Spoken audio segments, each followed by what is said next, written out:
buenas. Estamos en otra nueva edición de Confinamientos sin Finamientos. Hoy tenemos a Nerea Irigoyen, que es maña, si no me equivoco.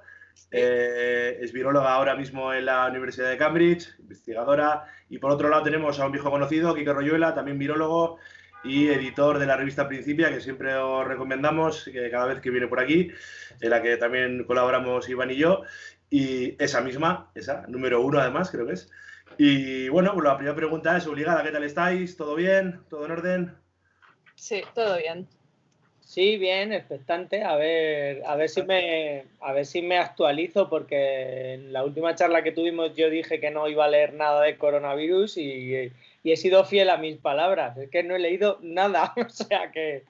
Ni siquiera un titular así feo de la prensa, nada. Bueno, alguna cosilla, pero como cada titular que veo me espanta, no sé cuál me espanta más, si hace 15 días o los de ahora, pues es que paso muy de refilón. De hecho, he anotado aquí un montón de preguntas para Nerea. No, es broma, he anotado un par de ellas porque no sé cómo andará ahora la actualización en algunas cosillas. Como ella está ahí a tope en el labo, pues a ver si se ha podido actualizar, aunque creo que ya está un poquito también hasta el moño. Sí, un poco. Un poquito. Lo que pasa es Los que virólogos... un poquito, ¿no? La actualidad es así, quiero decir, ha llegado este coronavirus y se ha quedado, quiero decir, llevamos aquí... No, que yo no me quejo, ¿eh? No. Que yo he reconvertido una parte de mi laboratorio al coronavirus, pero eso no quiere decir que no esté harta del coronavirus. Harta, normal. Pues dispara si quieres tú, Ander, que te he visto ahí muy dispuesto. Sí, no, decía que los virólogos no quieren leer nada, eso es un buen dato ya. Nada, yo, pues bueno, por preguntas así un poco típicas, pues por esto al final es una revista, un medio local de aquí, del pueblo y tal, que la gente que nos ve, pues bueno, pues está muy bien que hagamos ese filtro desde el mundo científico a la que es divulgación también, ¿no? Bueno, un poco quería preguntar cómo está la situación pues, de rebrotes o así, que puede ser la palabra mágica, en Europa y también en el mundo y en el tercer mundo, que no nos llega mucha información, pues una pequeña foto del estado del arte. Dale. Yo, a ver, rebrotes. Yo creo que por hablar de rebrotes van a ser en Europa, ¿no? Porque lo que sabemos de Estados Unidos o de Latinoamérica, es decir, Brasil, México, Chile, ellos están en una primera oleada acelerada, ¿no? O sea, se presupone que Estados Unidos va a acabar dando 100.000 casos positivos diarios. Y eso a pesar de que Trump ha decidido que para qué vamos a hacer test, porque así seguro que no desaparece el virus. Rebrotes en Europa, pues va a seguir habiendo. Y más conforme vaya pasando el verano y vengan más turistas y la gente se vaya moviendo un poco más por Europa. La cosa es si llegamos todavía al punto en el que podemos ir trazando los casos positivos, sus contactos, y eso se puede mantener. Eso sí, si empezamos a tener muchos pequeños de estos brotes, pues podemos estar al inicio de la segunda oleada. Pero bueno, de momento... Esto no hay mucho más que seguir expectantes y vigilando. O sea, yo creo que a veces que ves 300 nuevos casos, bueno, en realidad tampoco es nada, porque a principios de marzo estábamos viendo el número de casos y no estábamos viendo prácticamente nada, ¿no? O sea, realmente estábamos pillando un 10% y ahora probablemente no sea solo un 10%, sino que estamos llegando a un 70-80% de los casos reales que haya. Pero... Yo creo, ¿no, Nerea? Que a lo mejor ahora lo que estamos viendo es más el resultado de la imprudencia de la gente. Los verdaderos rebrotes, si no me equivoco, en función de cómo funcionan otros nidovirus, virus respiratorios, lo veremos a partir de octubre. A partir de octubre hasta febrero, ahí es donde vamos a ver realmente cómo se comporta el virus en su estacionalidad, si es que ha venido para quedarse, que yo es algo que tengo dudas, no sé, yo creo que sí, pero sabemos muy poco todavía. Y a mí una cosa que me sorprende mogollón son la poca información que viene de África. No estoy hablando de rebrotes, estoy hablando de primera oleada. O sea, no sé si como enseguida cambio a los deportes, que también son asquerosos, pero bueno, por lo menos te fríen el cerebro y tal.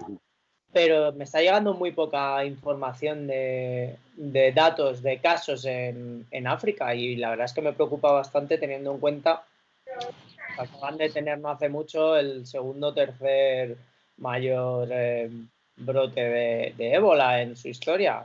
No sé, Nerea, si tienes alguna información tuya por ahí.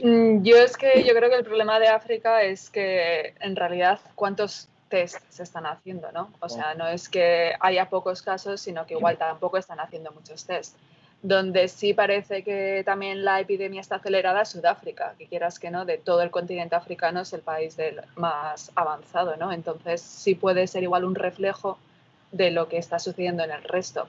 Otra de las cosas es, vale, bueno, Sudáfrica está ahora en otoño, bueno, invierno acaba de entrar, el resto de África tiene climas más templados o más calientes, con lo cual, en principio, el virus no es que se transmita peor por el calor, pero la gente tiende a estar más fuera, entonces transmites menos.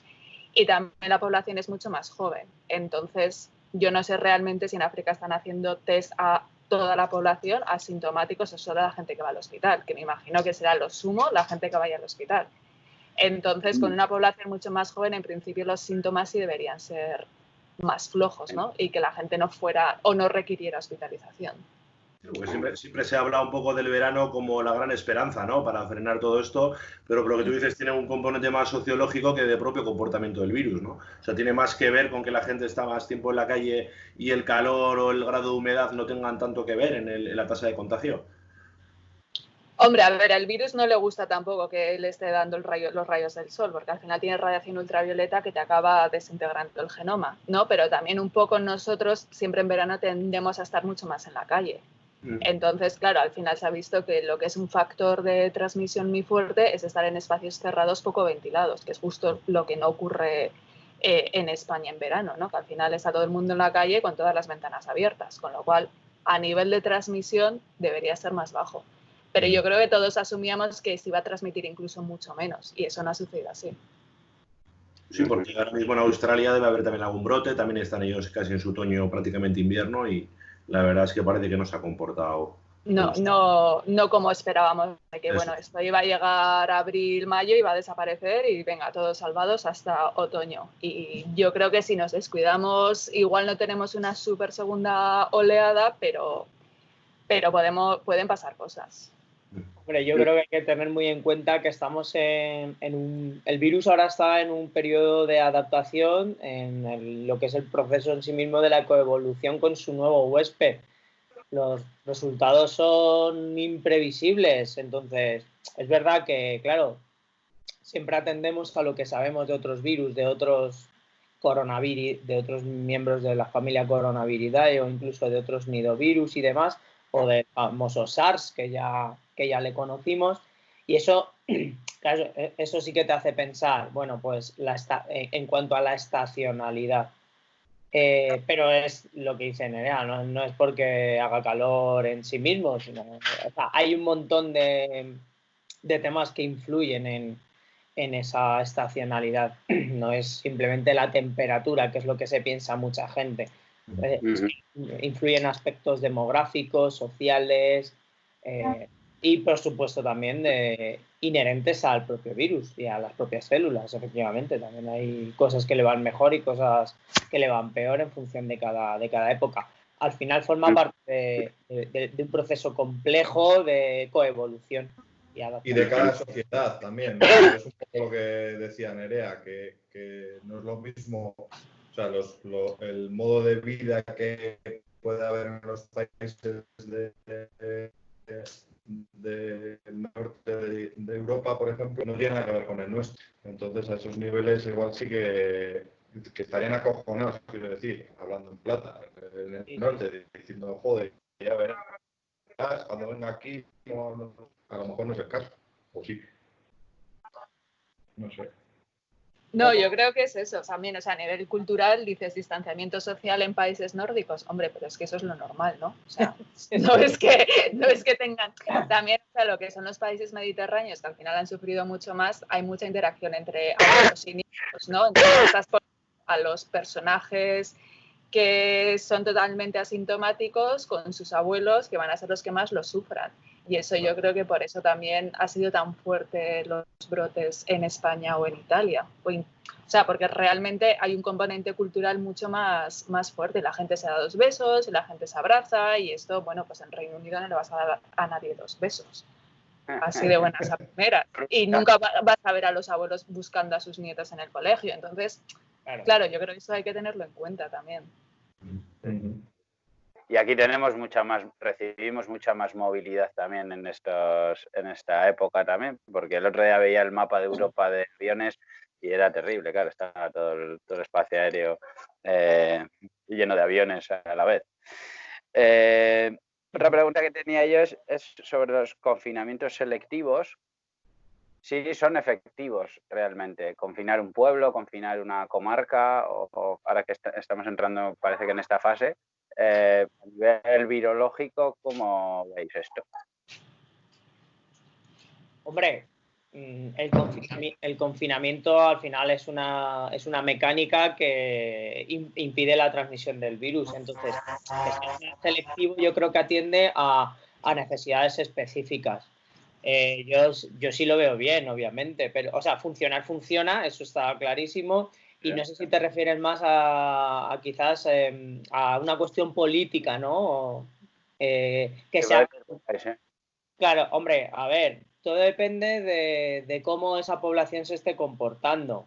Entonces, si tú te estás pasando ya una vez que estamos fuera del estado de alarma, tú te estás pasando por el arco del triunfo las medidas básicas de distanciamiento y de repente dejas pues, las medidas básicas incluso de higiene y te estás convirtiendo en un vector de la propagación en esa zona, pues yo claro que soy partidario de estos confinamientos selectivos.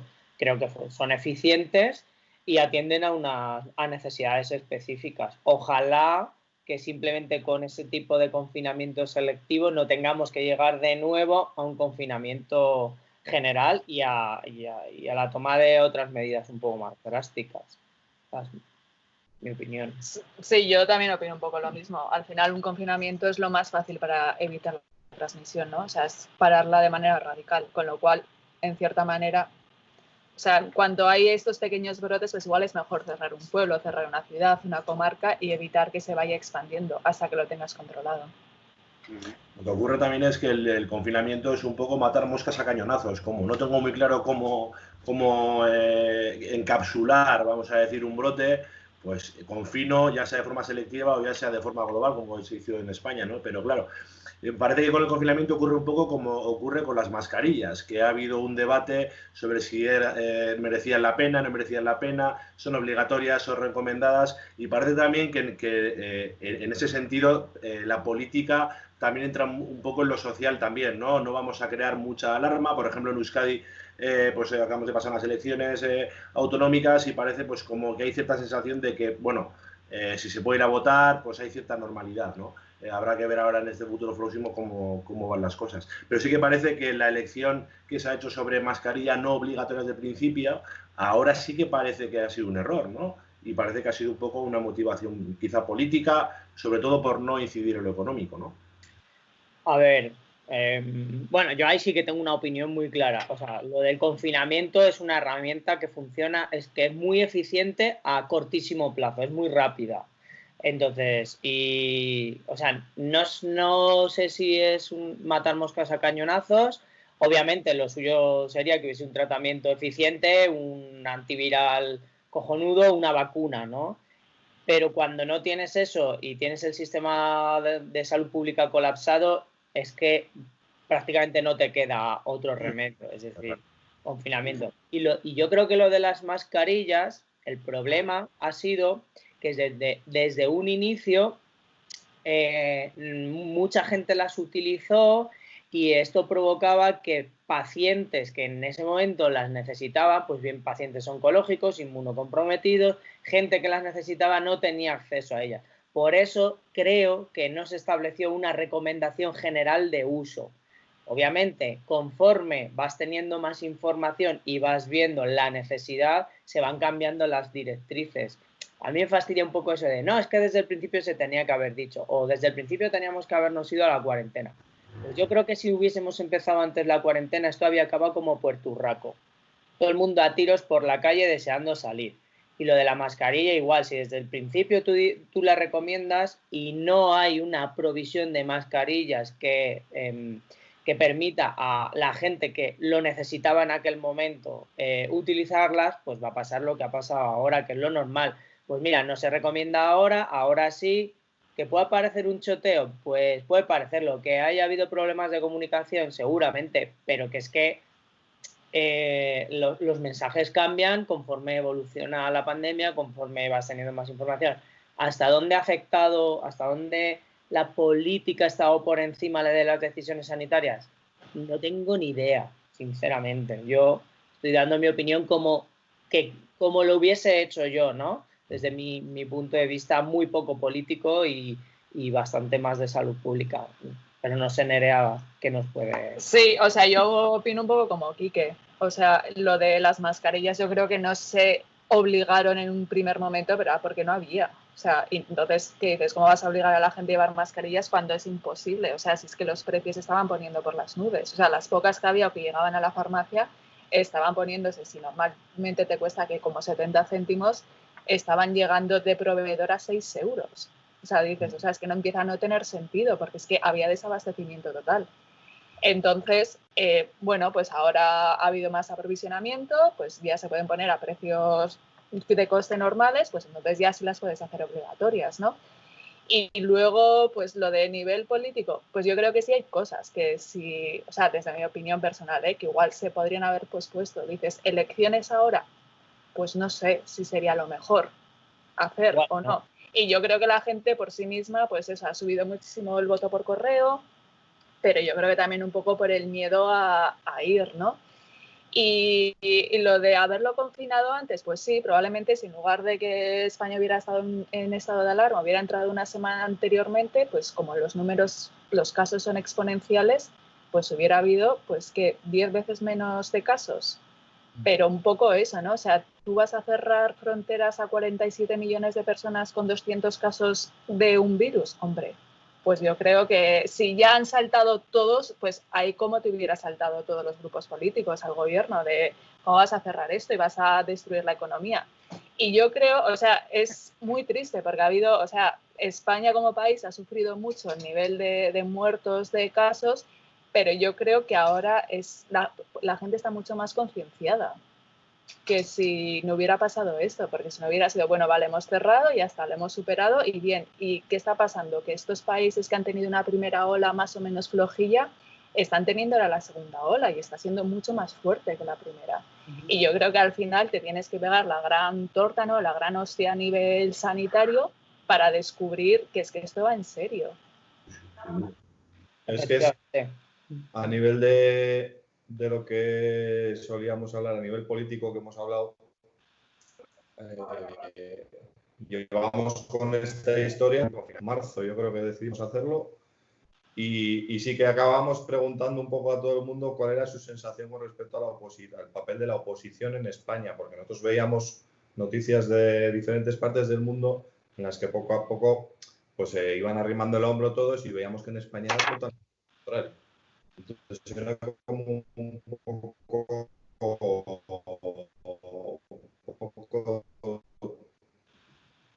creepy, es decir, joder, aquí tenemos ahí arriba que está haciendo las cosas como el culo, hablando en plata, porque no existe una de hostias sanitarias y no había ni por dónde cogerla. Hombre, se ha politizado terriblemente esta pandemia. A mí es lo que más pena me da de todo esto y yo ya os lo dije la otra vez, lo sigo manteniendo y cada vez que veo las noticias me reafirmo. La oposición ha sido, para mí, ha sido nefasta. No han sabido tratar esta crisis a nivel político y de hecho yo les he llegado a escuchar lo de que había que haberse confinado antes y ahora decir que hay que abrir las fronteras a los extranjeros porque se va la economía a la mierda. Es que, ¿en qué quedamos? Es decir, a ver, un poquito de coherencia. Sé que es difícil pedirla cuando tu trabajo es es ese, ¿no? Pero si tienes que pensar en la salud de la gente, no puedes decir una cosa y la contraria cuando te conviene. A mí me ha parecido terrible el tratamiento político y sobre todo el querer ganar rédito político con tantos muertos, tantos infectados. Un país destrozado a nivel sanitario, a nivel moral, a nivel laboral ha sido devastador y lo que está por llegar. Y a nivel político, un deficiente, muy deficiente, un NM, necesita mejorar. Muy triste. En Inglaterra, o sea, tú has estado muy al tanto, Nerea, de todo, o estabas un poco abstraída, que bastante tienes con lo que hay ahí. No, a ver, yo por ejemplo en Inglaterra la oposición, o sea, el Partido Laborista, ha arrimado el hombro con el gobierno.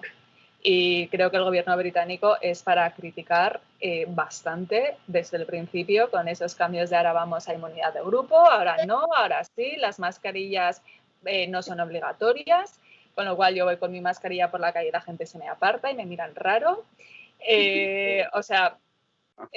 Pero tú, Nerea, porque llevas esa del P3, llevas casco y mono incluido. No, yo voy con una normal y la gente se me aparta y me miran raro. Y en cuanto vean que encima también soy extranjera, a ver si me van a empezar a pegar, que después de esto tenemos el Brexit.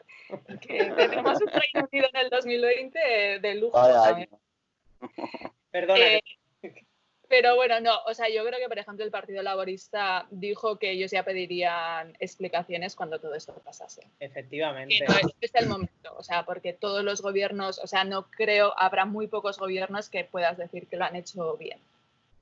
Entonces... Lo que ocurre también es que esa tensión política también se ha trasladado un poco a la población, ¿no? Hemos visto cazas de brujas en muchas redes sociales y tal, y ha habido pues comentarios muy ventajistas sobre pues, usuarios de Twitter. Yo, por ejemplo, el otro día veía una conocida cuenta de Twitter, no voy a decir el nombre, que hacía 2 o 3 meses estaba recomendando no usar mascarilla, se fotografiaba en un avión con una mascarilla diciendo que era un escándalo, que todo el avión estaba lleno de gente, y si viene el factor, vamos a decir, de la derecha o de la extrema derecha, a meter el dedo en el ojo y decir, mira, aquí estamos los que hace 3 meses decían que no había mascarillas, un poco en esa lectura que hacía Quique, ¿no? De que quizá el mensaje inicial era vamos a pensar mucho más en este momento en la gente que necesita una mascarilla de verdad, pues porque pertenecen a un grupo de riesgo y no hay un suministro de mascarillas, ¿no? Parece que esa traslación un poquito ventajista de la política ha bajado también al nivel de ciudadano, ¿no? No sé si la habéis notado también como ciudadanos vosotros, tanto en Inglaterra como en Cuenca. Un poco no, se ha trasladado totalmente y también en gran medida porque, como ocurre en divulgación científica, en comunicación de la ciencia muchas veces, parece que había gente que cuando se decía, bueno, no es obligatorio llevar mascarilla. Entonces, cambiaban el mensaje, no sé si lo radicalizaban y de repente veías que decían, no sirve de nada llevar mascarilla. Y entonces, claro, y era como, bueno, una cosa es que tú no consideres que en este momento sea obligatoria, otra cosa es que estés diciendo que no sirve de nada. Y ese mensaje de no sirve de nada, yo lo he visto en redes sociales a porrillo, cosa que a mí era como, me chocaba bastante porque tampoco lo tenía muy claro, ¿no? Porque llegaban informes de varios que se contradecían. Y ese mensaje, pues, caló mucho y es lo que, y de ahí yo creo que deriva todo esto de, mira, los que decían que no valía para nada, que no era obligatorio, ahora resulta que dicen que sí, van con la mascarilla, son los adalides de la mascarilla, no sé qué, y la crispación, yo creo que Nerea tenía algún Yo no he querido mencionarlo. De hecho, estábamos todos aquí tapados. Yo creo que Nerea se ha entretenido bastante en redes sociales, incluso un poco más a lo mejor de lo que he pensado. Yo iba a dar un dato muy objetivo, no quería hablar de Nerea porque quizá le incomodaba el asunto, pero sí iba a hablar, por ejemplo, del caso de Santi García, que con esa lectura que hacía pues diariamente con los datos, haciendo una extrapolación de cómo iba a ser esa media móvil los próximos 3 días, pues sí que hubo muchísimas personas cierto espectro político que le criticaron por eso, ¿no? Que parecía que hacía una lectura demasiado optimista de la situación cuando esa facción política estaba hablando de todo lo contrario, ¿no? De que había muchos más muertos de los que se estaban publicitando, ¿no? Entonces esa crispación también, que es de la que yo hablaba, ha bajado un poquito también a la población, ¿no? A la gente normal, y ha habido un poco de tú dijiste, no, me parece un poco... Es un debate de un nivel bastante bajo, ¿no? Eso es una guerra perdida, pero que nos cuente Nerea que... No, o sea, yo creo que la crispación bajó, pero yo creo que sobre todo era Twitter, ¿no? O sea, yo creo que fuera de Twitter tampoco, bueno, más allá de lo que podía ser el Congreso de los Diputados o las típicas tertulias políticas de todos los programas de televisión, o sea, no creo, o sea, yo en España no estaba que la gente se fuera diciendo cosas por la calle. Yo creo que en Twitter también bajó mucho la crispación cuando abrieron los bares. En cuanto se abrieron los bares, ya la gente ya dejó de insultarse por Twitter. Ya se fueron a las fútbol, ya ni te cuento, ya se acabaron todos los problemas con el fútbol. Pues ya está, ya eso se ha notado mucho. Yo creo que también, no sé, yo creo que es un poco lo que decíais, ¿no? Lo de intentar politizar todo y sacar el mayor rédito, y si esto puede acercar al gobierno, pues lo hacemos, ¿no? O sea, es como... que al final parecía, tenemos una crisis brutal que no la hemos vivido nunca, que probablemente no la volvamos a vivir, ojalá, pero vamos a hacer que en lugar de estar todos juntos, vamos a hacer que caiga el gobierno, ¿no? O sea, da igual, vamos todo mal, venga, que caigan y ya está. Y, o sea, sin realmente pensar de, imagínate que el gobierno en medio de semejante crisis, lo que se hubiera montado, o sea, que hubiera podido llegar a ser.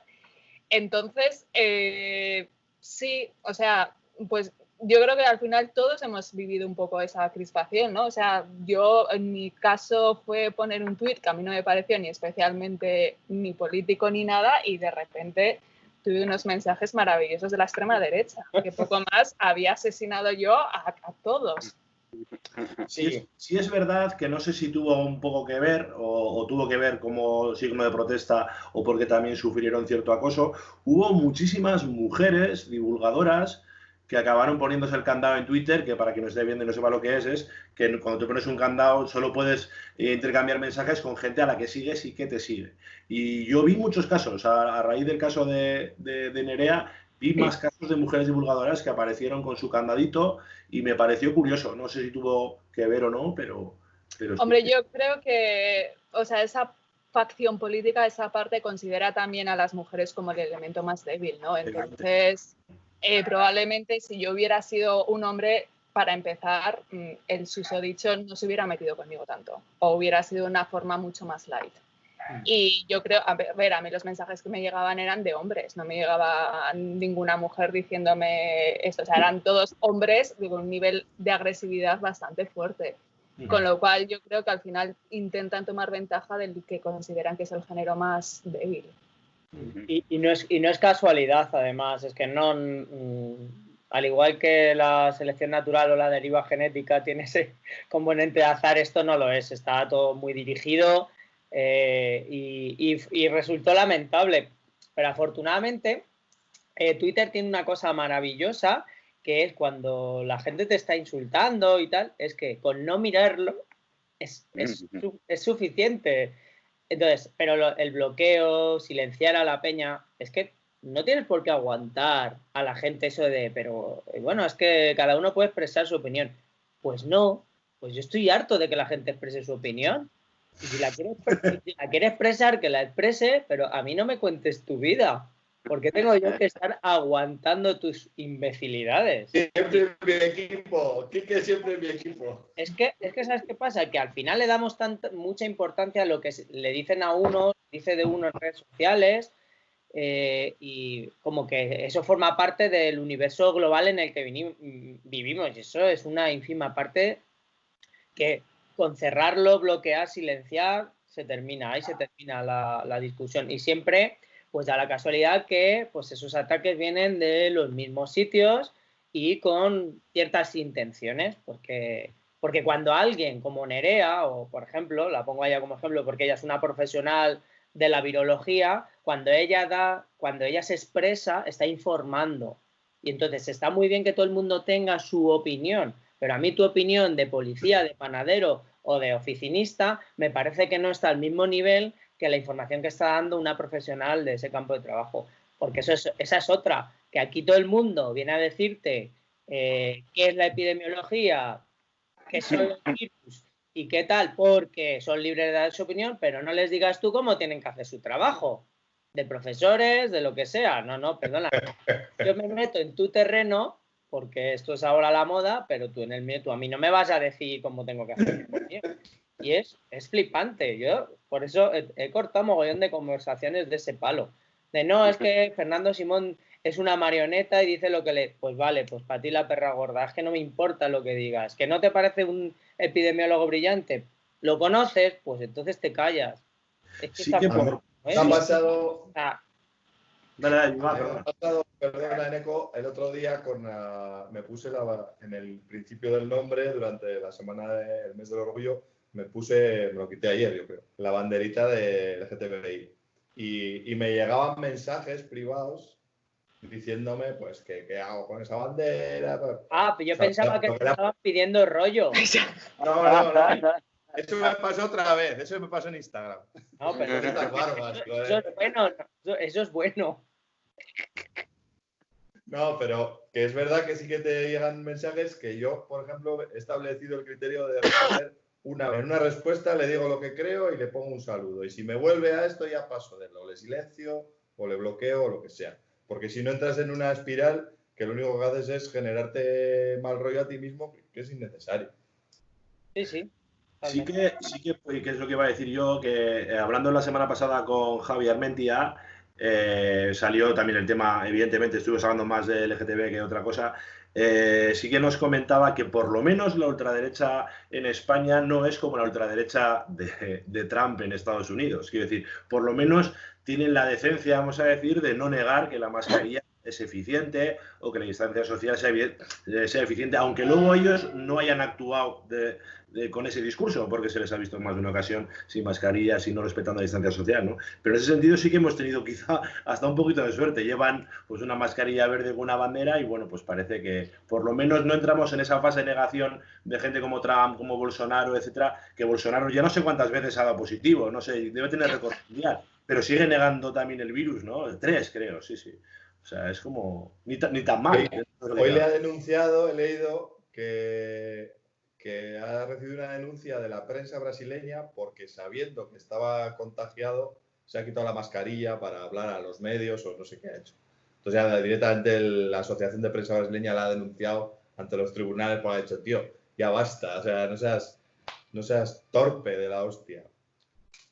Bueno, es un personaje y que ha sido elegido por los ciudadanos, que eso es lo más triste. Entonces, a mí, yo siempre lo digo, yo espero que la gente de verdad tome nota y no solo se dedique a dar su opinión de experto en epidemiología, sino que luego sea responsable. Es decir, a ver, te estás jugando muchas cosas cuando votas. O sea, igual soy un pesado, ¿no? Pero Bolsonaro, Trump... Hostia, es que al final es verdad que aquí podemos dar casi gracias. Casi, porque cuidado lo que viene, ¿eh? Espera, y ahí lo dejo, voy a encender la luz y seguís. Con ese comentario puedes tener a la extrema derecha criticándote, ¿eh? En cualquier momento. Otro con candado. Tienes la suerte. Pero porque esa defensa a ultranza del gobierno que acabas de hacer casi. Es que sí, bueno, me parece bien. Es que en realidad mi cuenta de Twitter es una cuenta fake. O sea que yo solo la uso para hacer publicidad de principio y para mis mierdas. Y no contesto a nadie, ni siquiera a los que conozco muchas veces. O sea que realmente... Sí, es un poco como un señor mayor. Ahí entras, dices a veces que vas a ir a la radio, etcétera, y luego de repente aparece un tuit ahí despotricando contra algo, desapareces una semana. Me gusta, es un poco de cuenta de señor mayor. Está muy bien eso, ¿eh? Sí, es una cuenta fake. Hilando eso que es con el tema de sin ciencia no hay futuro, que es el señor mayor se queja en redes de que mucho hashtag, pero luego en Madrid estamos 4 gatos. Claro, es que la reivindicación esta de sofá está súper bien, pero es que la última mani en Madrid dábamos pena. Y luego sí, bueno, en Twitter, claro, porque en Twitter pues tú pones tu hashtag, lo pones en tu perfil y queda súper mono, pero es que luego como es en sábado, pues igual te pilla mal. ¿Sabes? Parte de la tarde. Igual ya la ciencia, igual ya el futuro de la ciencia o el futuro de la humanidad sin la ciencia, pues a lo mejor no es tan malo. Entonces, hombre, a mí me fastidia porque dices, vale, trending topic, todo lo que tú quieras, miles de personas hablando, manifestaciones en contra de los recortes de la ciencia. Ojo, los recortes de la ciencia de todos los gobiernos, porque luego si me quieren acusar de defender al gobierno actual, pues yo le tengo que recordar a la gente que he ido a todas las manifestaciones en contra de los gobiernos desde que empecé mi tesis doctoral allá en el 2002. Entonces han pasado muchos gobiernos y he ido a todas y todos han recortado. Y este es un país que históricamente la clase política ha menospreciado a la ciencia todo lo que ha podido y más. Entonces, unos más que otros, que todo hay que decirlo. Hace poco leí... Ese comentario ya me he ganado. En alguna ocasión, con algún invitado, si fue contigo, Quique, pero bueno, si eso vamos a hacer la pregunta a los dos. ¿Consideráis que algo como lo que ha ocurrido va a cambiar esa tendencia a que siempre que hay que recortar de algún sitio se recorte de la ciencia? A mí me gustaría pensar que esto va a cambiar. Pero... pero no lo tengo tan claro. Lo tenía más claro antes. Cada vez lo tengo menos claro. Cada vez eres más sabia, Nerea. Sí, en esos últimos 4 meses me he dado cuenta que no. A ver, yo creo que es evidente que en una situación de esta pandémica, donde no puedes hacer recortes es ni en sanidad ni en ciencia, ¿no? O sea, porque no es que ahora cojas y me inviertas 200 millones para luchar contra el coronavirus, ¿no? Porque los grupos han estado desmontando en los últimos 15 años. O sea, tú no puedes pretender que ahora el CNV te saque la vacuna en 3 meses cuando llevas recortando 15 años, donde un grupo que cuando yo empecé mi tesis en el CNV no sé si había 15 personas, pues no sé, igual es que ahora hay 5. O sea, no puedes pretender que la gente esté haciendo lo mismo, ¿no? Ni mucho menos. O sea, es que no, esto es poner parches, ¿no? Y cuando la gente dice, sí, pues investigación biomédica, pero es que no, o sea, es que necesitas mucha inversión en todos los tipos de investigación. Es que no solo es biomédica o no solo es básica, es que también es física. Porque igual quien esté haciendo unos detectores de no sé qué en física lo puedes hacer para hacer test de detección del coronavirus, ¿no? Pero claro, o sea, es que al final todo es interdisciplinar, entonces necesitas invertir en todo. Y yo creo que, o sea, yo, contradiciendo un poco aquí, que yo creo que al final estas manifestaciones virtuales han hecho más que las manifestaciones reales. O sea, no sé si a ti te parece o no. O sea, yo me acuerdo de haber ido a las de precarios, que es que no había nadie. A las de precarios cuando nos llevábamos nuestra camiseta naranja y hacíamos el ridículo porque éramos 2005 así, no sé, 2005, 2006 y había pues sí, 4 gatos. Y ningún jefe de grupo iba a esas manifestaciones. Y muchos siguen sin ir. Pero por ejemplo, yo creo que con esto de Twitter, o sea, quieras que no, sí, es muy ser anarquista de bar, ¿no? De me quejo muchísimo de todo, pero desde mi móvil, con mi cerveza y tranquilo. Pero yo creo que en el fondo a mí me da la sensación que está dando más visibilidad. O sea, ha aparecido más en telediarios, en noticias, se habla más. Yo creo que la gente está siendo un poco más consciente. Y bueno, la derivada... sí, estoy de acuerdo que la gente está siendo más consciente porque ahora todo el mundo está enganchado a las redes sociales. Pero el efecto creo que es el mismo, es decir, es ninguno. Es decir, que probablemente, bueno, se supone que mañana el ministro dice algo, ¿no? Eso quería decir, la derivada, para que te mojes si quieres o no, Nerea, como egresada que eres, hace poco leí que Ana Payo citaba un tuit, no sé si era del ministerio o de alguna persona física en concreto, algún cargo, en el que hablaba de los embajadores de España, científicos por el mundo, bla, bla, bla, bla, y Ana le decía que basta ya, que dejen de llamaros embajadores españoles en el extranjero porque sois científicos y estáis ahí y hacéis un trabajo de leche en los mejores grupos de investigación de tal. ¿Te sientes representada por Ana en ese sentido, en el que no os utilicen? Eres ver, nuestra La embajadora. marca España mola, pero... La marca España mola, pero... no, yo creo que soy, o sea, a ver, no es... Yo creo que está bien que la gente vea que no la ciencia que se hace en España, sino que, los que nos hemos formado en España luego estamos muy bien valorados en el resto del mundo, ¿no? O sea, que en cierta manera sí es un poco marca España, ¿no? Lo triste es que que te está formando España, ¿no? Te está metiendo todo el dinero en tu formación y tus mejores años se lo llevan otros gobiernos, otros países. Porque yo probablemente, aunque yo qué sé, si alguna vez vuelvo a España, probablemente mis mejores años hayan sido los de Reino Unido. Y eso es algo que se lo va a llevar Reino Unido. Sí o sí. Yo creo que siempre hay que ser muy consciente y a veces cuando salen las noticias de un científico español ha descubierto esto en, yo qué sé, en Cambridge, ¿no? Y es como, sí, será un científico español como podría ser chino, pero el dinero es británico al final. Claro. Y lo que hay que tener en cuenta que el que se va a llevar el rédito es el país que pone el dinero. Entonces, a nivel de embajadores de ciencia, hombre, yo creo que es que ahí se intercalan muchas cosas. También se han creado todas las comunidades de científicos en los distintos países del mundo, que yo creo que ha sido, bueno, yo estuve metida en lo de Reino Unido, que ha estado muy bien al nivel también de ser un poco de lobby de presión, por otro lado. O sea, es como de repente todo el mundo es más consciente de cuál es la situación, ¿no? Porque es distinto saber que tienes a 15.000 científicos por el mundo que saber que no, tienes a 15.000 científicos, tienes 30 asociaciones y es como que te hacen un poco más de caso.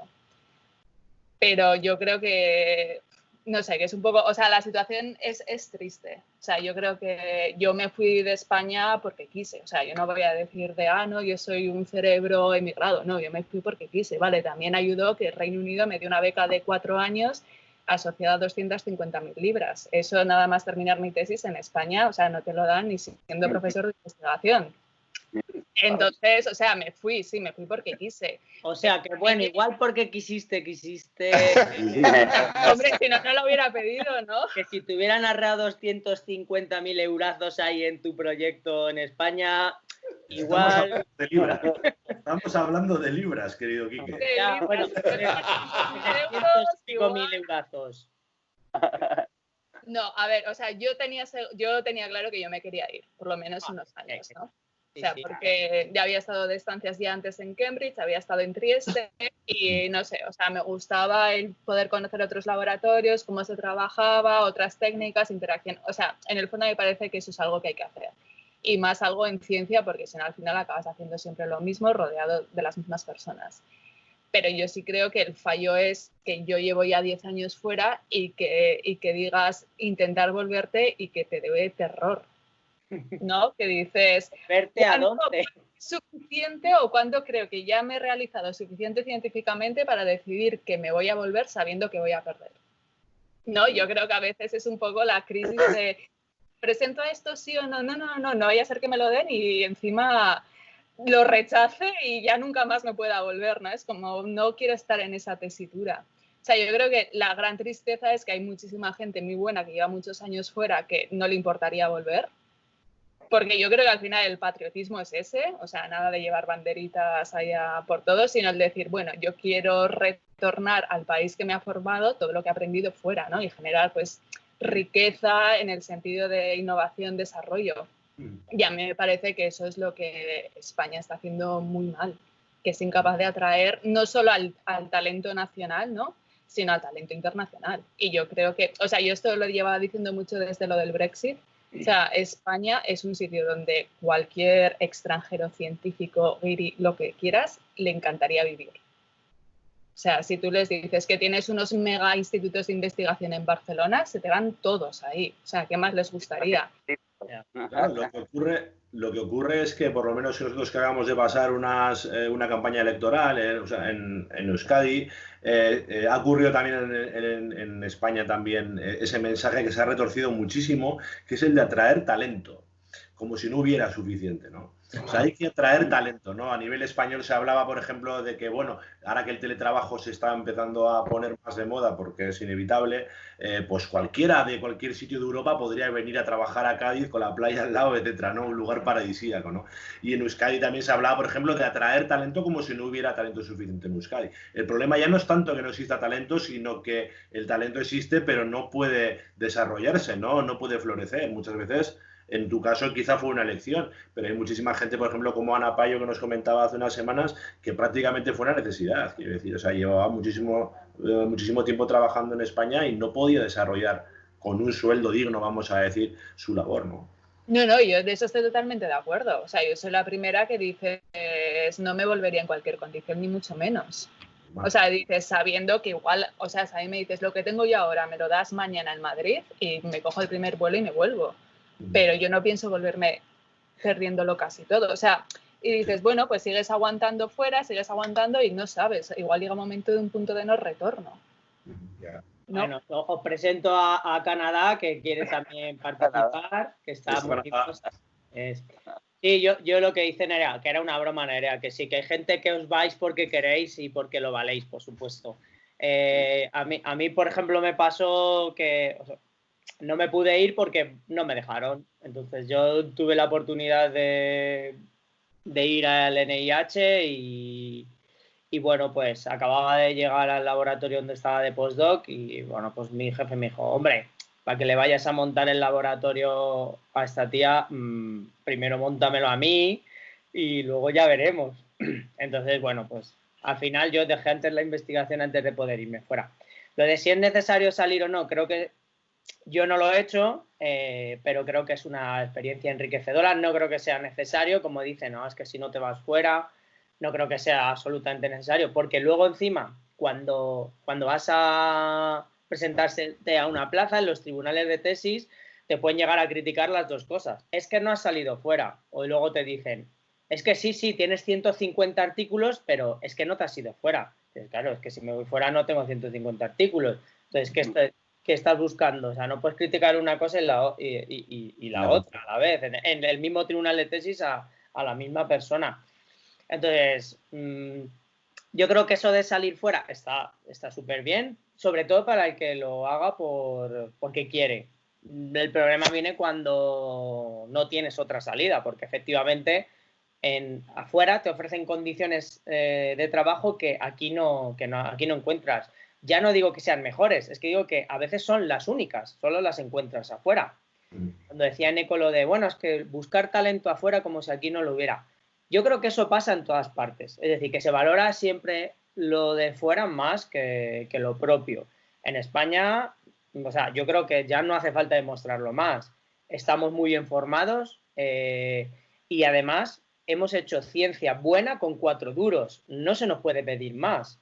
Entonces, yo creo que estamos ahí en un alto nivel y fuera se nos valora mucho a la gente formada en ciencia en España. Pero es que aquí también se valora mucho a la gente de fuera. Yo creo que eso pasa en todas partes. O sea, se valora un poco más lo de fuera, pero creo que eso es un mal endémico de todos los países. No creo que España ahí sea peor que los demás. También hemos de tener en cuenta que yo creo que en muchos países en España se nos considera a los científicos la mano de obra barata y rápida. Yo tengo experiencias de compañeros del laboratorio que están en Estados Unidos y claro, cuando muchos españoles van a hacer una estancia corta, pues es que le pegan al laboratorio trabajando 18 horas, 15, entonces claro, la gente allí flipa. A un tío que va allí, una tía, y se pega 14, 15, 16 horas currando al día, porque claro, tú vas allí a exprimir al máximo ese grupo, a hacer cosas que aquí no puedes hacer, para traerte un par de buenos papers y poder seguir haciendo cositas aquí. Entonces, bueno, yo creo que eso forma parte de la idiosincrasia propia de la ciencia en general. No creo que sea un mal endémico solo de aquí. Ya están en el laboratorio, de hecho, ahora mismo. Sí. Ya, pero bueno, yo es que tengo el turno de tarde, ¿eh? Pero cuando acabe con vosotros ya me voy a ir. A mí el discurso de Nerea, de hecho, se lo quería decir, me ha parecido tremendamente subversivo, ¿eh? Ten cuidado, porque ¿Cuál? ¿Esto dónde lo vais a emitir, entonces? A mí me ha parecido más propio de la República, ¿eh? Cuando estabas hablando de la europeización de la ciencia, de la cultura. A mí me has recordado ahí un poco a la Junta de Ampliación de Estudios. Es que yo estuve 4 años en la residencia de estudiantes. Pues sí, se te nota. Se me nota, no se me quedó ahí el espíritu de los ríos, me ha impregnado. Sí, desprendes ese aroma. Bueno, si hay un año para cambiar las cosas o un escenario, pues quizás sea esto que ha ocurrido para ver si, aunque lleves yendo a manifestaciones desde el 2002 o desde el 2005, pues quizás tenga que ser este año, el 2020, cuanto más razones hay para plantarse o para exigir o sindicarse, etcétera. Antes ha dicho Nerea una cosa, que ha dicho algo así como casi ningún país lo ha hecho bien o algo así, cuando hablábamos de la oposición y tal, y me ha venido la duda de ¿qué país lo ha hecho bien? ¿Qué país puede ser un modelo? A ver, yo creo que a nivel europeo es Alemania, ¿no? Y a nivel mundial podría ser Nueva Zelanda también. O sea, similitudes, que son 2 países gobernados cuya primera ministra o presidenta son mujeres, ¿no? El caso de Alemania... Con eso no quieres decir nada, ¿verdad? Perdona. No, es un punto de la empatía, que es distinta. O sea, yo creo que luego, aparte, Alemania, Angela Merkel es científica. O sea, ella entiende. Cuando la gente le cuentan los números, le cuentan lo que puede pasar, yo creo que ella es muy consciente de lo que puede pasar, de una formación científica, aparte de ser un país que probablemente se puso las pilas muy pronto. O sea, desarrollaron junto con el Reino Unido los primeros test de diagnóstico. Reino Unido lo hizo bastante peor después, pero, o sea, porque yo me acuerdo que eso del Fernando Simón alemán, cuando, o sea, Christian Drosten decía, yo no entiendo cómo el Reino Unido, que lo desarrollamos juntos, ha tardado tanto en implementar estas cosas, cuando ellos estaban haciendo un montón de test mucho antes, y yo creo que eso se ha notado. Bueno, también es un país que tiene más dinero, tiene más cama sucia, o sea, pero yo creo que Alemania, yo creo que es un ejemplo más a seguir. Y yo creo que Nueva Zelanda lo ha hecho muy bien en ese sentido también. Nerea for President. Yo siempre he querido montar un partido político basado en la ciencia, ¿eh? Tengo ahí una candidatura para presidenta, que no sé qué tal te encajaría para dejar ahí tu proyectito en Cambridge. No para dejar mi proyecto y volverme, pero en medio de una pandemia, ¿no?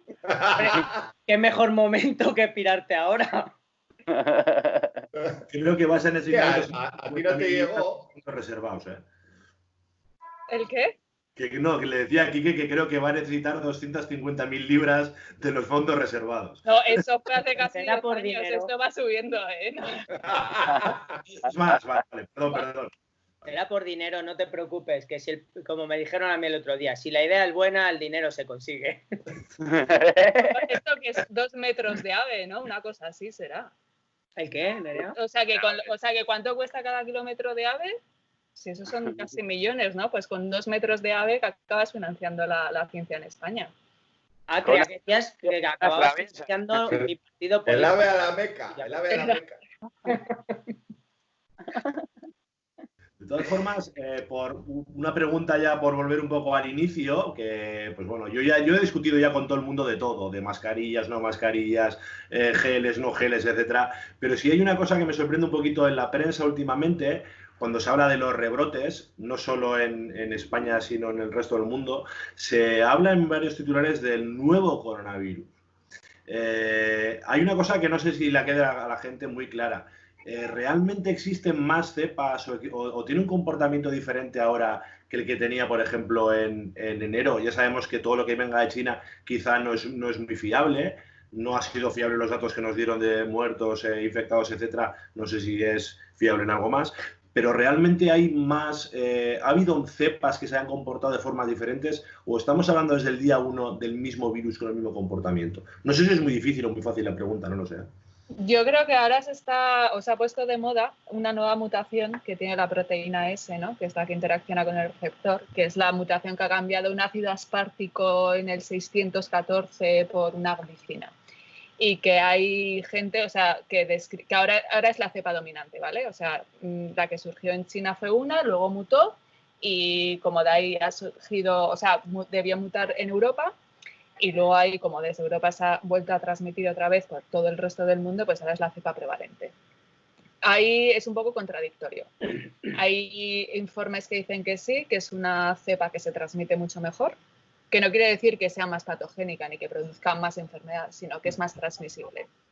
Y hay otros que dicen que no, que simplemente no tenía con quién competir. O sea, que es una fijación mutada, pero que no tiene por qué ser ni mejor ni peor, simplemente se ha fijado, ya está.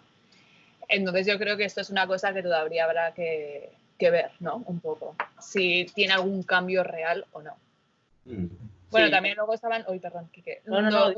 Los que decían que el virus estaba envejeciendo, ¿no? Y que iba a desaparecer. Yo el concepto virológico de virus que envejece nunca me ha quedado muy claro, pero bueno. Tampoco parece que esté envejeciendo porque está acelerada la pandemia. Entonces yo creo no que eres viróloga ni nada de Ni eso. nada. Pero sí, no, o sea, a mí eso es lo que me sorprendió, ¿no? O sea, yo creo que una de las cosas más interesantes es ver cómo estos bulos a nivel de virus han ido evolucionando con el tiempo, ¿no? Yo creo que ojalá hubiera ido escribiendo todo lo que ha pasado, porque yo creo que es fascinante. A mí el otro día incluso una persona me llegó a decir que esto no era una pandemia, que esto se lo habían inventado los medios. Y yo digo, ¿entonces qué es? Pues esto, claro, y yo digo, y se notaba que no tenía ni idea de lo que hablaba, pero claro, pero es que eso le puede pasar a mucha gente. Y te decía, pues esto es lo normal, porque si hubiese sido una pandemia estaríamos todos muertos. Y yo decía, uy, aquí alguien tiene un mejunje de conceptos un poco interesante. Mucho cine. A mí sí me ha ocurrido, no sé si a vosotros os ha ocurrido, que hemos descubierto al amigo Magufo, que no sabíamos que era Magufo. Quiero decir, yo he descubierto a gente que conocía... Amigos. ¿Perdona? ¿Quieres decir todos? Todos, no sé, yo no sé si todos. A mí me ha pasado con casos muy particulares de, por ejemplo, algo tan como lo que has dicho tú, Quique, que me parece ya como la hostia. Es decir, esto no ha sido una pandemia. Realmente no ha habido tantos muertos o no ha habido muertos. Esto ha sido algo que se ha inventado para meternos a todos en casa. No sé por qué, sería para cambiar las luces de las farolas, o no se me ocurre otra cosa, ¿no? A mí lo que me preocupó... negar lo evidente, pues decir que las mascarillas realmente es un reciclaje CO2, que te acabas muriendo, que es peor y tal. O sea, no sé, hemos descubierto yo por lo menos a varios amigos magufos que no sabía que lo eran. Mira, a mí lo que me preocupó de ese comentario no fue que esta persona lo dijera, porque, bueno, pues no tiene conocimientos y es normal cuando alguien ignora algo, pues decir lo que escucha. El problema es dónde habría escuchado eso y la capacidad de propagación que tienen estos bulos, que es flipante. Y una cosa que yo me he dado cuenta con lo de las mascarillas es que la peña que tiene halitosis ahora sí se estará dando cuenta. ¿No has pensado? Es verdad, cuando la llevas un rato ya te vas dando cuenta de, hostia, pues ahora la gente no se atreve a decirte cuando te canta el aliento, pero con la mascarilla tú ahora dices, ya lo sabes. Es permanente, a lo mejor tengo un problema más serio, ¿no? Porque esto es serio, parece que es una coña, pero la halitosis es súper seria. Pero si no se lo dice nadie, a lo mejor cree que es lo normal. Yo discrepo, pero ahora, gracias a las mascarillas, yo creo que la gente está diciendo, igual tengo que tomar alguna medida. Pero bueno, volvamos a lo serio, que esto era una coña. Bueno, es que yo se iba a decir que sin desmerecer a ningún invitado que hemos tenido hasta ahora, nunca habíamos hablado de halitosis. Es que con el coronavirus da para mucho. Pero no, lo que decía antes Nerea, que de hecho era una preguntilla que yo tenía apuntada, era para saber si ya tenía algún dato nuevo sobre si ya podemos estar hablando o no de nueva cepa, pero bueno, ya lo ha respondido. Porque lo último que leí fue una entrevista de Christian Andersen del Instituto de La Joya, donde analizaron todas las secuencias genómicas de los coronavirus, y claro, lo que él decía es que no, que obviamente el virus está mutando, pues porque los virus mutan, pero que los cambios que se habían detectado pues todavía no se había visto cómo afectaban al ciclo infeccioso del virus. Pero claro, eso era antes de la famosa mutación ahora que ha dicho Nerea en la espícula, en la proteína S, que yo he leído también una entrevista a Sergio Ferrer, que yo básicamente lo único que leo es de Sergio Ferrer y los tweets de Nerea porque me parece, porque dan mucho juego. Bueno, algunos no son especialmente... No, claro, a Sergio escucho las entrevistas serias y a ti los rifirrafes tuyos y esas cosas. No, ya pondremos el usuario. Has venido claramente a trolear hoy aquí, Kike. Has venido a dinamitar esto desde el primer minuto. No, que va, pero si Nerea, si yo, a mí me encanta leerla, la verdad, es una cuenta que os recomiendo. Yo sé que ya la seguíais, y que sí, porque si no vais a quedar muy mal. No, pero sí, la verdad es que habla de muchas cosas, bueno, es ciencia y más, y cosas. Es como la paella con chorizo. Es que se me está yendo ya la pinza porque a estas horas yo ya estaba haciendo mis ejercicios de fitness y claro. Te lleva con gatos. Antes de hacer más Jordan, con el cardio, he hecho un toro y claro, pues eso. Antes de hacer más preguntas, me interesa mucho. ¿Qué clase de fitness haces, Kike? ¿Qué va? O sea, es que no te imagino en mallas para empezar, quiero decir. Y luego ya, si quieres, seguimos hablando de esto. ¿Qué voy a hacer fitness? Si he hecho 2 veces con los videotutoriales de Patrick Jordan y casi me da un jamacuco. ¿Qué va? Si era 4 clases de cardio y casi me muero. No he nacido yo para eso. Claro, no he nacido yo para eso. Es verdad. Yo el cardio para el que se lo merezca. Por hacer una ronda última ya de una última pregunta y para que Kike pueda hacer su fitness, tranquilamente le dejamos. Tiene botella de fitness también. Tiene botella de gimnasio. Es un zumo de detox. Es una mallas puestas. una botella de sake. Eso sí se me... Y lo de dentro es saque también. Sí. Venga, va, última ronda de preguntas, Eneco, Iván, ahí. Yo tengo a mis vecinas ahí abajo que se sientan ahora a tomar la fresca y claro, si me preguntan, oye, ¿cómo va lo de la vacuna? Sin tener que dar unas explicaciones muy técnicas, a ver pues cómo está el tema de la vacuna y también esta pregunta que hago yo es si, como ha pasado con Estados Unidos, que ha comprado todas las unidades de una que ha salido, ¿cómo se va a repartir luego esto cuando salga la vacuna en este mundo tan loco en el que estamos? ¿Cómo está ese tema? ¿Cómo lo veis? Se va a repartir pagando. Y tú, Nerea, ¿no? estás más puesta. A ver, temas vacunas. Todavía no, o sea, hay vacunas a distintos niveles, ¿no? Parece ser que la de Oxford está bastante avanzada. No va a ser la vacuna perfecta, ni mucho menos. Porque son vacunas de trozos, ¿no? De proteínas del virus. O sea, realmente la mejor vacuna sería una vacuna de virus inactivado que te va a dar una protección total. Pero esas, claro, cuesta mucho más hacerla y que sean seguras. No lo puedas hacer en 6 meses ni en 8. Lo que tiene la de Oxford, que aunque no te dé una protección ni buena, siempre es mejor que no tener nada. No, que aunque te proteja un 30%, pues un 30% de toda la población, pues igual es mucha población. Lo que están haciendo, bueno, y más vale que les funcione porque el gobierno británico ha metido 40 millones de libras, o sea que... Que podrían haberlo metido en otro sitio, ¿verdad? Sí, yo es que tengo un proyecto pedido y que son solo 300.000 libras, ¿eh? O sea, que a ver si... Por favor, señores del Reino Unido. Eso se paga un llamamiento global. ¿Hablamos con Paul McCartney o...? Sí, porque 300.000 libras que al final no son nada. Pero bueno. Y lo que están haciendo es manufacturarla ya en Italia. O sea, no ha llegado todavía a la última fase, pero por si acaso, para que esté cuanto antes, han empezado a manufacturarla. Les compensa más tener que evitar, o sea, el romper, o sea, si no funciona, el descartar todas esas vacunas que no hacerlo. O sea, que me imagino que las proyecciones económicas deben ser bastante fuertes para apostar por eso. Respecto al Remdesivir, ¿no? Que es la droga que decías, que ha llegado a Estados Unidos y ha comprado todos los stocks, bueno, pues para ellos, ¿no? Yo creo que el otro día leí un tuit que pues para ellos es algo que puede tener cierto efecto, no es que sea la panacea ni mucho menos, puede reducir los días de hospitalización, que imagino que a nivel económico puede tener cierto impacto, pero tampoco, no sé si es como para comprar toda la producción de dosis.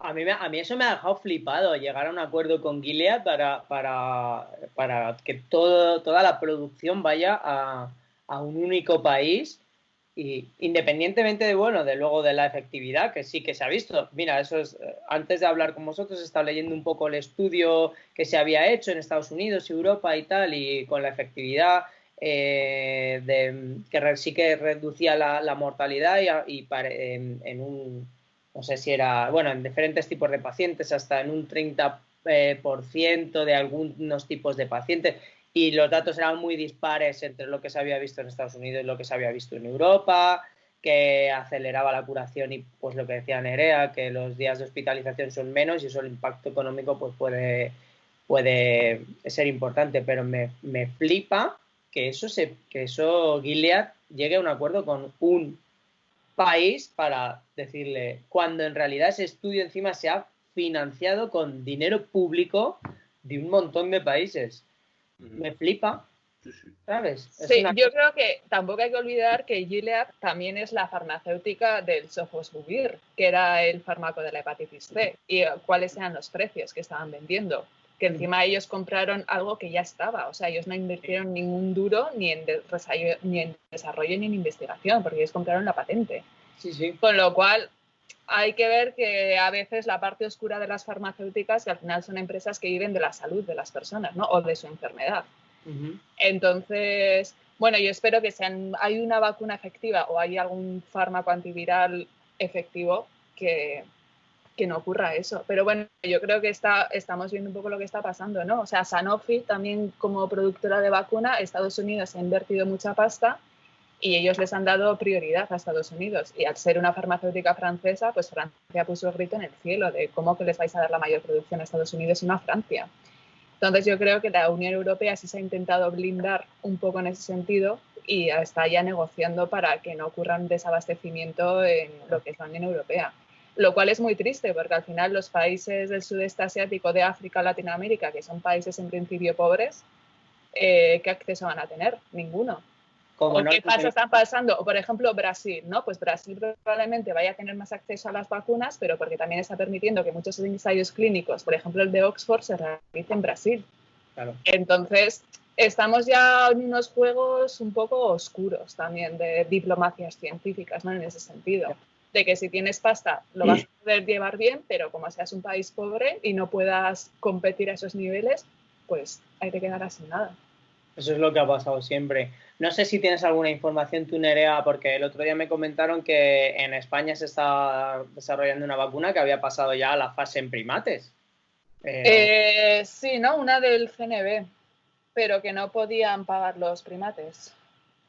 Pues es cojonudo. O sea, creo que iban a probar lo de la fase de primates en Francia, creo, no lo sé, igual pero porque era muy caro hacerlo en España. Pero primates hay en España. Sí, y si te vas a Gibraltar tienes los monos también, ¿no? Si primates sobran. Otra cosa, dinero no sé, pero primates... El tipo de primates igual es hasta primate humanizado, que te va mucho mejor si quieres. Los pepesos. Yo voy a hacer dos preguntas en uno, yo también me despido. Creo que ya queda claro a estas alturas del partido que la inmunidad de grupo no se va a alcanzar, por lo menos en España. Estamos hablando del último estudio de prevalencia, habla del 5, poco por ciento, con lo cual probablemente será la vacuna antes, ¿no? Y luego la segunda pregunta, que es muy sencilla, que ya sé que no tiene una respuesta fácil. Se avecina otra pandemia, quiero decir, hablando con Ana Payo nos comentaba pues que la destrucción de los ecosistemas también pues puede provocar que aparezcan pues más casos como el que acabamos de sufrir ahora mismo. Entonces, una pregunta dividida en dos, o sea, antes era la vacuna que la inmunidad de grupo y luego nos toca otra pandemia. Pues mira, yo le dejo a Nerea la de la inmunidad de grupo, que sé que le gustan más ese tipo de preguntas. Y respecto a lo de si habrá otra pandemia, que no te quepa duda, y lo único que podemos hacer aquí es apostar a ver cuándo y qué será. Lo estamos viendo a todos los efectos en todos los ecosistemas. Hongos que están acabando prácticamente con todas las especies de anfibios. O sea, la destrucción de los ecosistemas, el maltrato al medio ambiente, el uso indiscriminado de los antibióticos. O sea, nos estamos cargando a nosotros, o sea, todas las especies y a nosotros mismos. Al planeta, entre comillas, porque al planeta se la suda, que estemos o no, y cuando nosotros nos hayamos desaparecido, pues el planeta tirará de otra manera, como pueda, sin nosotros y sin las especies que nos hemos cargado. Entonces, yo aquí hago mi predicción del cuándo será la próxima pandemia y qué será, para que toméis, para que luego no digáis, no, eso es como cuando aciertan el número de la lotería, que hace un truco y luego saca. No, no, no. Para que quede grabado, va a ser un antivirus y va a ser en el 2050. Y vamos a flipar. Bueno, van a flipar los que estén vivos. yo, como siga con Patrick Jordan, no llego al fin de semana.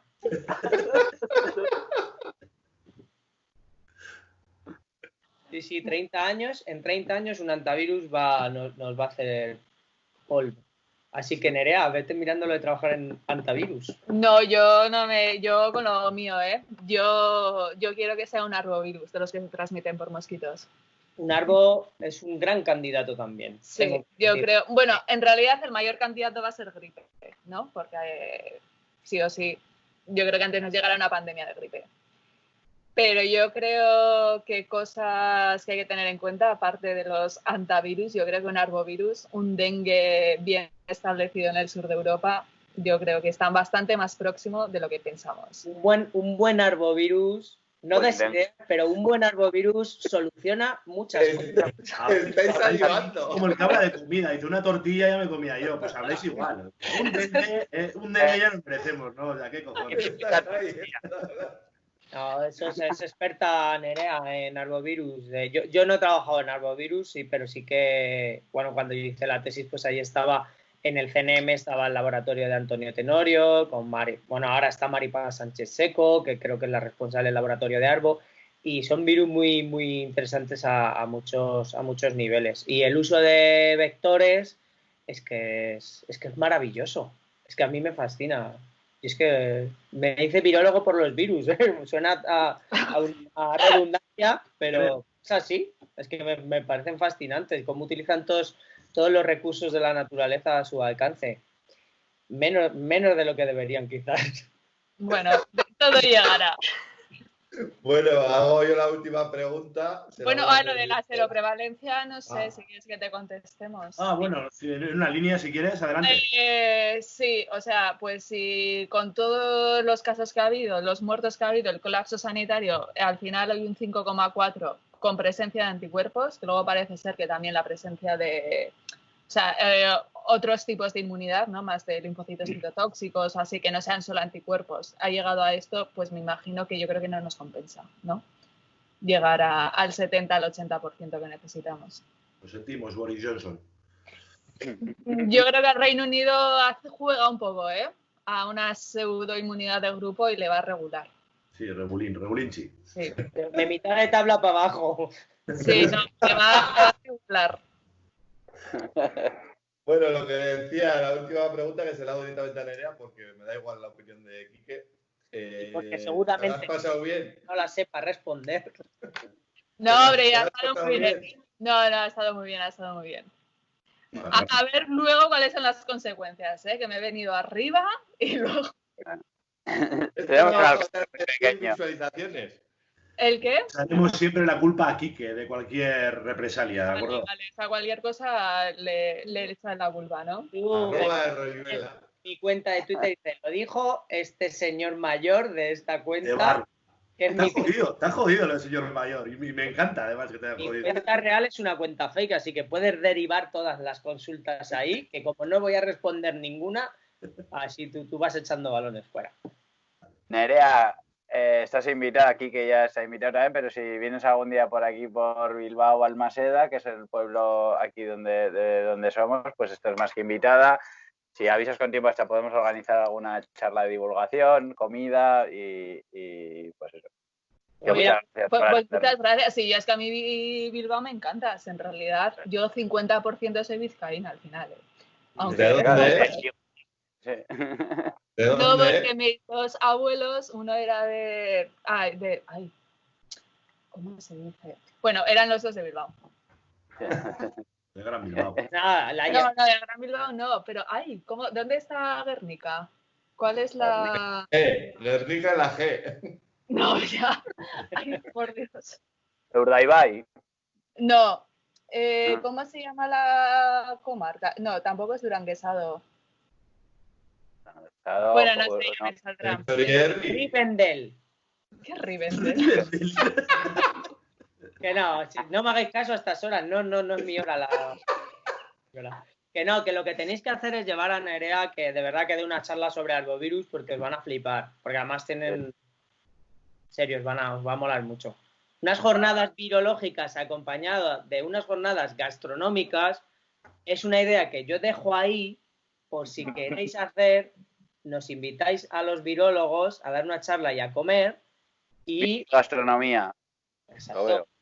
De acuerdo. Y entre medias... No, pero hombre, está bien, ¿no? Si es de pinchos. Claro. Tú llevas diciendo que vas a venir a Balmaseda hace 3 años, ya no tienes ni... Que lleva desde 2017. Sí. Yo ya no lo digo, yo la próxima vez lo haré. Un día me presentaré allí y os llamaré al fono de la puerta y os diré, ¿te bajas? No, Vale. tú eres más de llamar y salir corriendo igual. Lo haré. Muchísimas gracias a los dos, ¿vale? Ha sido un placer. Bueno, chicos, Venga, gracias a muchas vosotros. gracias. Hasta luego. Un placer mío.